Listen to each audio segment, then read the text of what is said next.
Hey guys, I just went ahead and finally finished Lords of the Fallen 2023. Okay, not the Abomination back in 2012, which is actually, fun fact, the only 3D Souls-like that I have quit midway through because it was so bad. I have finished all the other ones that I've started, and I've played almost all games in the genre, but that was the only one I could not finish. And I'm happy to say this game is definitely better than that Abomination. However, that's really not saying a ton. It took me right around 28 hours to finish this, and I ended up finishing the game with a little over 60 deaths. I think I was at like 65 deaths, right around there. So a little bit less than Lies of P. However, a bit longer of a game than Lies of P. So overall, I think it's probably a little easier. And we'll get into how a lot of those deaths happened. But let me go ahead and give you the pros, the cons, and then I'll give you my final rating of the game. So first off, I think that the most obvious pro for the game is the graphics. All right, this is one of the first major releases, at least that I know of, in Unreal Engine 5, and the game looks phenomenal at times. It's very inconsistent. The faces on all of the human enemies look fucking terrible, like they're made out of Play-Doh or something. The first major boss, Pieta, her face just looks really jank, like literally like PS3 level. And I was playing the game on all ultra settings. The only one settings that I had turned down were the like the depth of field and stuff, since I didn't like that, obviously. Not a fan of that setting. And the like ray tracing. I had the ray tracing stuff on high instead of ultra. So I'm seeing the game about as good as it can look. And a lot of the times the lighting is phenomenal in the game. The reflections are quite good also. And the textures on the actual world itself are really, really good.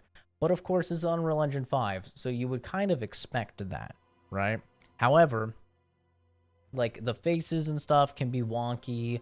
The animations are quite janky, I would say. They're very fast.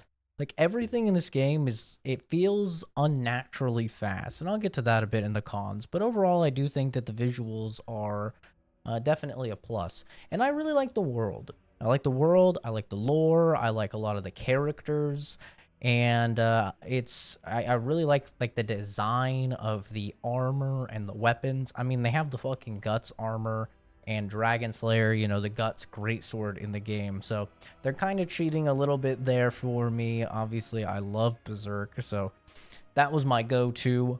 And they nail it whenever it comes to like the armor design and the weapon design in the game. It's fantastic. And just the general tone, I find the general tone really good. It's dark. It's not quite like Bloodborne dark, but there is some really nasty, bloody, gory, gross shit in the game, and I really, really enjoy it when it gets dark like that. Another pro that I would say is the music. The music is quite good. It's not on the level of Lies of P or a FromSoft game, but I'd say it's on the level of like Neo. It's quite good, like one of those other 3D Souls likes. I think it's quite good, actually. I can't really complain about it. Um, and that's about it.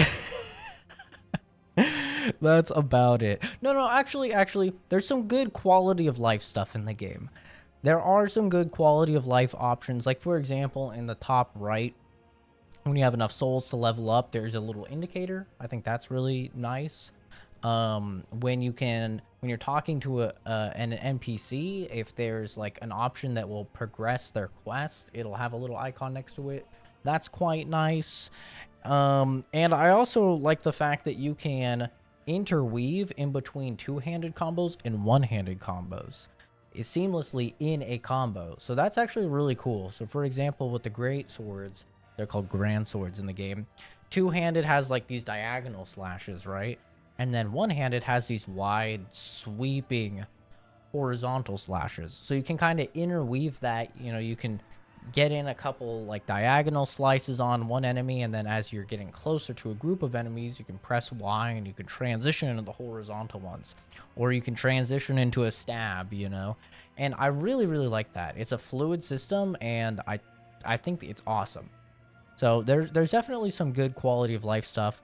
Another quality of life thing is you can see below the stamina bar there is actually your ammo, and there are a wide range of ranged weapons that you can use, and you find these throughout the game, and you'll find upgrades of them throughout the game, and they'll scale with all sorts of different things. So there'll be ones for strength, ones for agility, right? And these are not consumable items like in a Dark Souls, right, or anything like that. These are unlimited. Well, I say unlimited, but they will refresh upon, you know, you dying or resting, and they actually use that bar under your stamina, and all of them have different ammunition costs associated with them. And this is actually really nice because it allows melee users to have range regardless of the build, and I think this is a really smart quality of life option that I would love to see other Souls-like games do. I also really like all of the stuff that I liked in Lies of P in terms of, you know, the guard doing temporary damage. You know, in that game it's called guard regain. In this game it's called wither damage. And then you can attack the enemy and gain that health back. This game has that mechanic, and so obviously since I like it in Lies of P, I like it in this game, right? I'm very equal opportunity, and I did not come into this game, you know, wanting to dislike it or anything like that. But unfortunately, I did find myself disliking it quite a bit. So let's get into the cons. First things first, this is by far the worst level design I have seen in a 3D Souls-like game, bar none. It is terrible. There is and that's why I'm showing this gameplay right here, because it's a particularly atrocious area where there are 3 of these enemies that were previously a boss.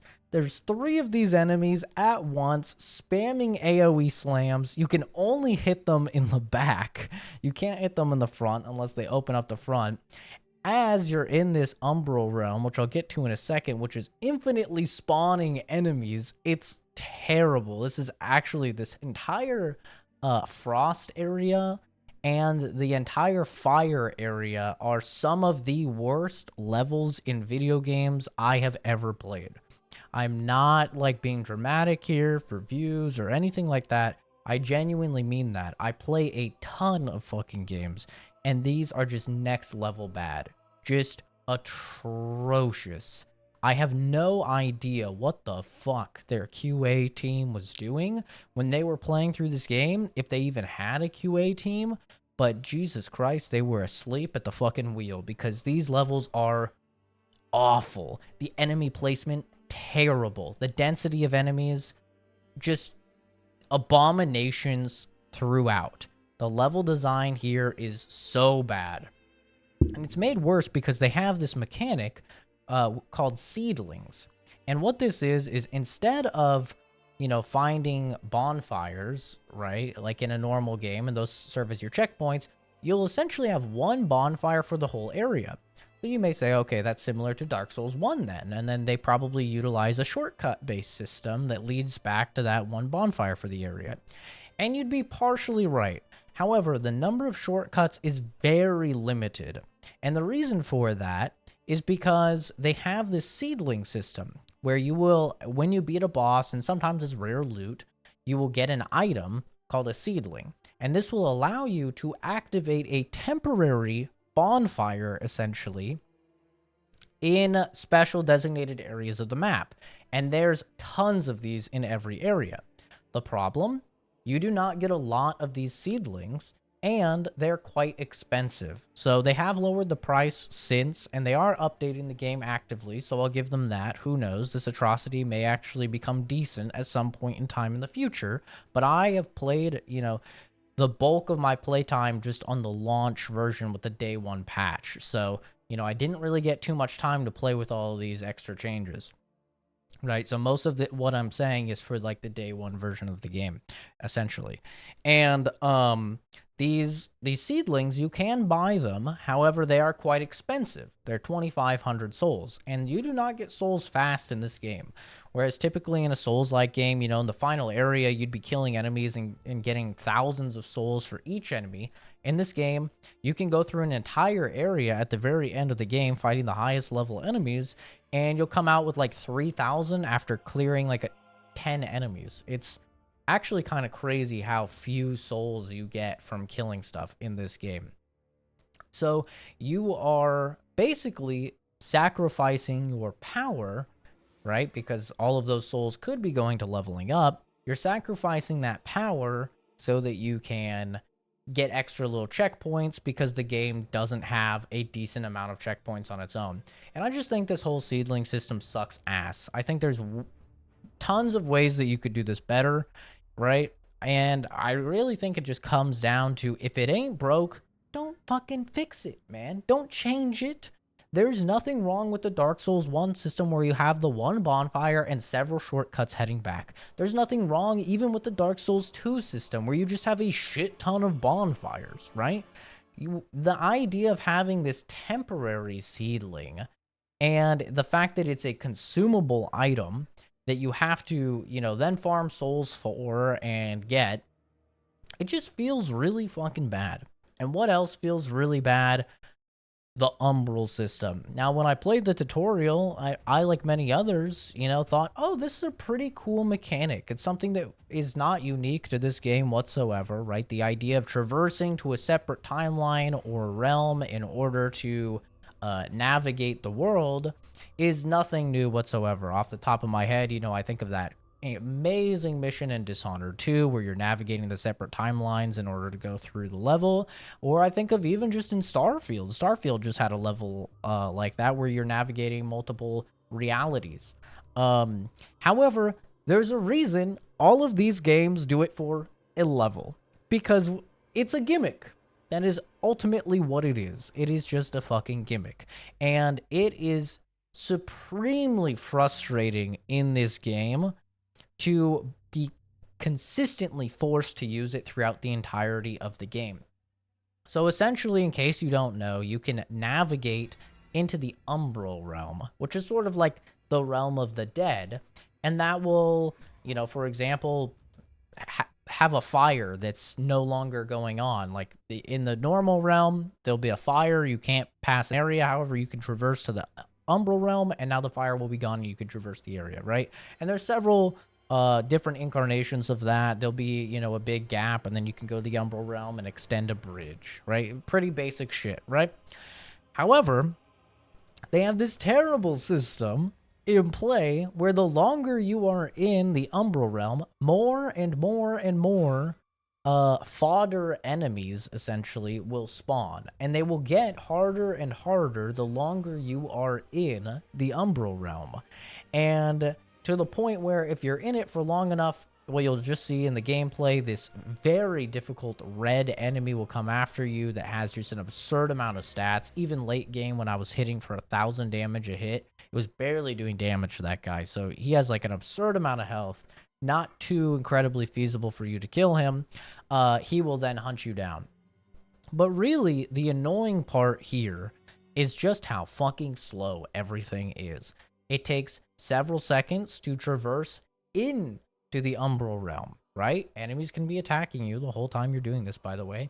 You have to find specific checkpoints in order to leave the Umbrell Realm, so you're stuck in there with these endlessly spawning enemies while you're trying to find this checkpoint to get out. And ultimately what it does is it incentivizes the player to do something that no game dev should ever want their player to do. Mindlessly run through the area in pursuit of a checkpoint to avoid a mechanic you have put into the game. And that's unfortunately what I found myself doing towards the end of the game. Is I just found myself running through areas, you know, I would see items there that I could pick up, but there's like 12 zombies that have spawned because I'm in the Umbrell Realm, and more are spawning every second, and then it's going to spawn harder and harder enemies while I'm in there, and I just want to get out of this shitty Umbrell Realm. And there's several reasons for that. Not only because the enemies are spawning, but also because there's not one decent enemy in the Umbrell Realm. There's like 6 enemy types, and they're all shit to fight, and they all give shit souls. So really, you just end up feeling like you are wasting time cutting down fodder enemy. And by the way, yes, you have to fight all of the normal realm enemies while you are dealing with all of these shitter fodder enemies. It is extremely frustrating, and I was just very, very disappointed, to be entirely honest. I was super disappointed um with the whole umbral mechanic. Like, I thought it was going to be a lot cooler than it is. It is nice that it has a Sekiro type, you die and then you go into the Umbrell Realm, and then if you die in the Umbrell Realm, you know, then you're actually dead, so you sort of get 2 lives in a way. But wow, oh wow, it is just fucking atrocious, dude. I was really not a fan of it. Um, Something else that I was not really the biggest fan of is the jank in the animations. You know, I kind of talked about it in the visuals, but it is very present in the game where for some reason, I don't know what, but everything does this weird like slide, like this jittery slide. And it's extremely frustrating because there's a ton of like very narrow passageways in the level design, going back to terrible level design, right? There's a ton of these very narrow passageways, and so you can actually see it in the gameplay. Every time you attack, you are lunging forward, and there is no way to prevent that.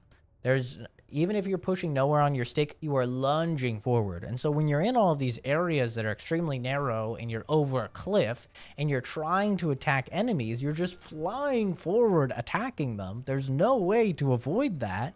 And you know, even like an attack like the kick, which is kind of seems like it's designed to push enemies off cliffs and stuff like that, even that pushes you forward. So every single thing you do is pushing you forward, and all of these levels are just like very narrow where you could fall off at any moment.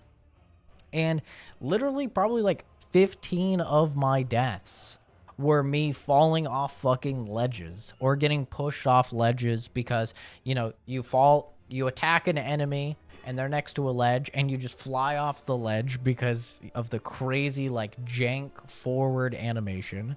And then after you do that, you respawn right in the Umbrell Realm. Oh, surprise, there's 6 fucking zombies around you in the Umbrell Realm, and then they're all hitting you and pushing you, and then you just fucking fly off the side.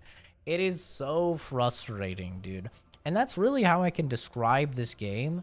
It's just frustrating and annoying. It feels as if somebody, you know, never really played one of the Dark Souls games, and they're like, oh, why do people like these games? Oh, because they're hard? Oh, they have some annoying stuff? Oh, annoying is hard, so we just need to make the most annoying game possible. This game is filled with just annoyances, just crossbow enemies everywhere, right? And they have very fast crossbow bolts, and they get to shoot twice before they reload, and they have this delay before they shoot, but that delay is not long enough for you to get an attack off. So you'll try and attack thinking because they just shot a shot, right? And then boom, they shoot again, they hit you, and then oh, they have to reload. They'll just run away from you, all while, you know, you're trying to kill them, and there's other enemies in the area that you're fighting. And it's just fucking annoying. I've never ever played a Souls-like that felt like it relished upon annoying the player more than this. It is just, it's so incredibly aggravating.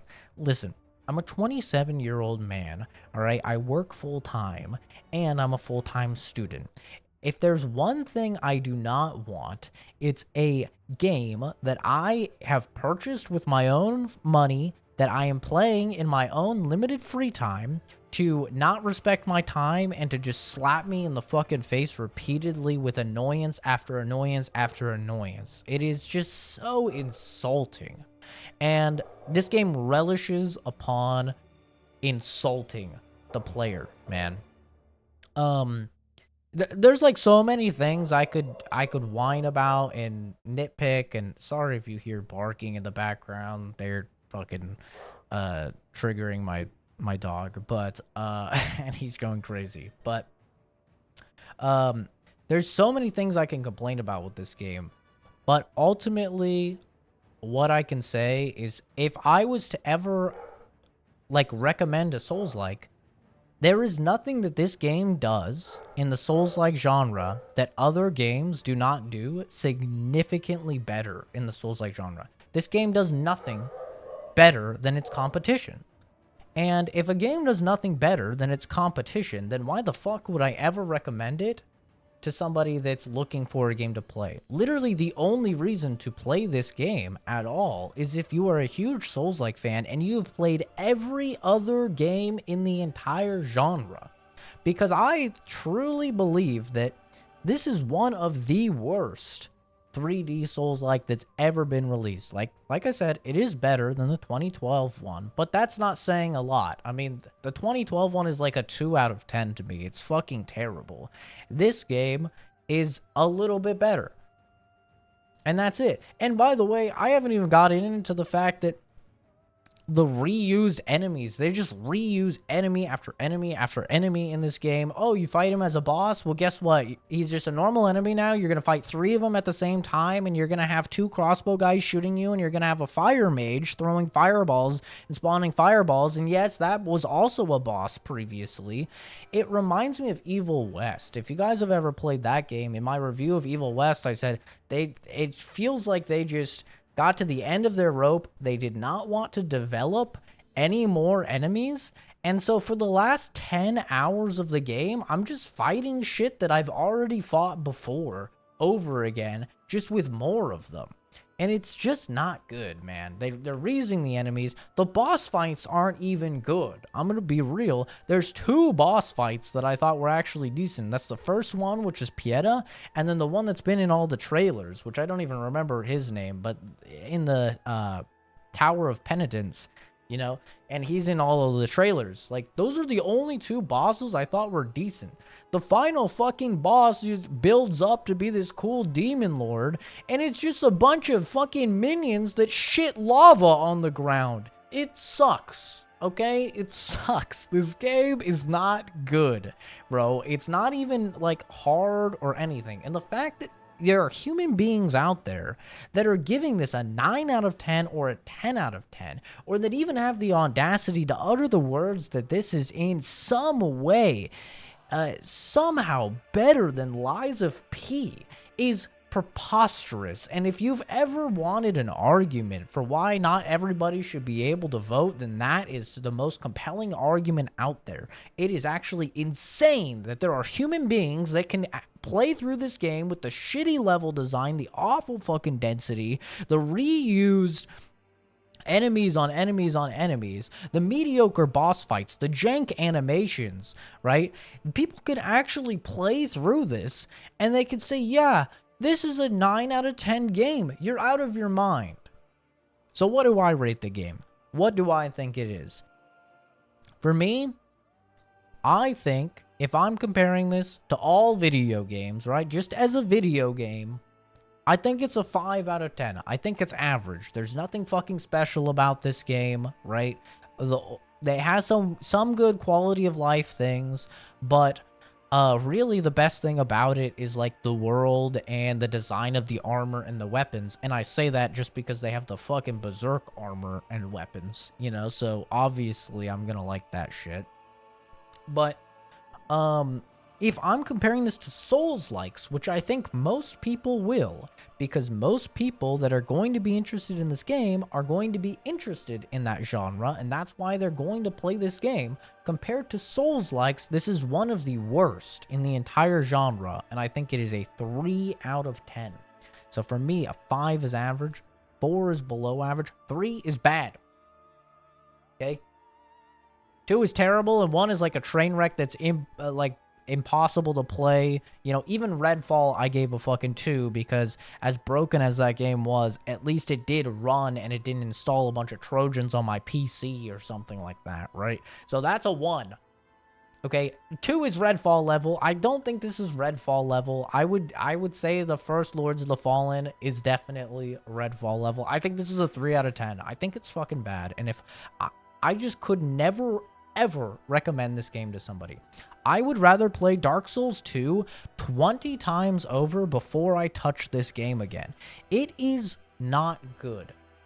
Okay? I don't know if I'm really getting that point across for you guys. I know it's like 25 minutes long. It's not good. Okay? It was honestly, there were several points that were just miserable to play. Like, I was really questioning why I was putting myself through this. I was like actually having a sort of otherworldly existential crisis of why I was doing this. I was like, dude, I could be playing Spider-Man 2 right now, a game that's probably very good. You know, I could be getting ready for Alan Wake 2 and Ghost Runner 2, like these games that are probably gonna be very good. Fuck, I could do another run of Lies of P, a game that's very good. But I was here, suffering.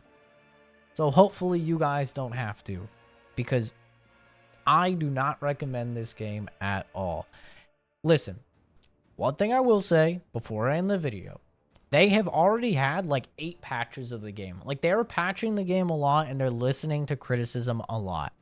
So there is a world in a year from now when the game is $20 or $30 and it's gotten 100 patches to where this could actually crawl its way up from the depths of a 3 out of 10 to being a 5 out of 10.